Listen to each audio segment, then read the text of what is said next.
183 గజాల 3 BHK villa కేవలం 25 లక్షలు మాత్రమే. ఏపీలో అంగన్వాడీలు వెనక్కి తగ్గడం లేదు. తమ సమస్యలు పరిష్కరించాలని కదం తొగ్గుతున్నారు. ప్రభుత్వం వివిధ రూపాల్లో ఒత్తిళ్లు చేస్తున్నప్పటికీ పట్టు విడవకుండా ఆందోళనను కొనసాగిస్తున్నారు. రోజు రోజుకు ఆందోళన తీవ్ర రూపం దాల్చుతోంది. కలెక్టరేట్లు, ఆర్డీఓ కార్యాలయాలు ధర్నాలతో దద్దరిల్లుతున్నాయి. మండల కేంద్రాలు, ఐసీడీఎస్ ప్రాజెక్టు కార్యాలయాల వద్ద దీక్షలు సాగిస్తున్న అంగన్వాడీలకు ప్రజా సంఘాలు, రాజకీయ పార్టీల నుంచి మద్దతు లభిస్తోంది. తాజాగా అంగన్వాడీల ఆందోళనకు మావోయిస్టుల మద్దతు లభించింది.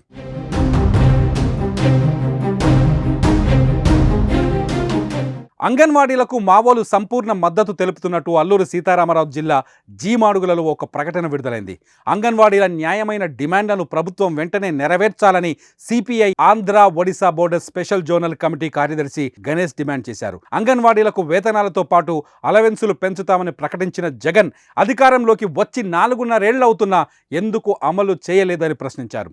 ఉద్యోగులపై కక్షపూరిత విధానాలతో పాలన సాగిస్తున్నారని విమర్శించారు. గత 8 రోజులుగా అంగన్వాడీలు ఆందోళనను కొనసాగిస్తున్నారు. కనీస వేతనం 26,000కు పెంచాలని డిమాండ్ చేస్తున్నారు. సుప్రీంకోర్టు తీర్పు ప్రకారం గ్రాట్యుటీని అమలులోకి చేయడంతో పాటు రిటైర్మెంట్ బెనిఫిట్స్ 5 లక్షలు ఉండాలని, ఆఖరి వేతనంలో 50% పెన్షన్గా ఇవ్వాలని పట్టుబడుతున్నారు. చనిపోయిన అంగన్వాడీ వర్కర్లు, హెల్పర్ల కుటుంబంలో ఒకరికి ఉద్యోగం, మినీ సెంటర్లను మెయిన్ సెంటర్లుగా మార్చడం వంటి డిమాండ్లలో వారి ఆందోళన ఉధృతంగా కొనసాగుతోంది. అయితే ప్రభుత్వం నుంచి ఇప్పటి వరకు ఎటువంటి సానుకూల స్పందన రాలేదు.